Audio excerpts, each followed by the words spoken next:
put liquid soap on toilet paper, you'll realize how convenient it is. My friends laughed at first, but then they started doing it themselves. It's simple. I'll show you how to creatively use ordinary toilet paper. Take a roll of toilet paper from the bathroom and unroll it on a table or countertop. Take some liquid soap and dampen the toilet paper with it. Since toilet paper is delicate, use a ruler to help spread the thick soap more easily across the paper. Gently spread the soap so the toilet paper is moist, but doesn't tear. Moisten several sheets this way, then tear them off the roll in one piece. Lay them out to dry on the windowsill. You can prepare several longer pieces like this.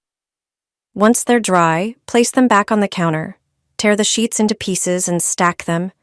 Take them with you. When you're out for a walk, in the garden, or in the field, you can use them.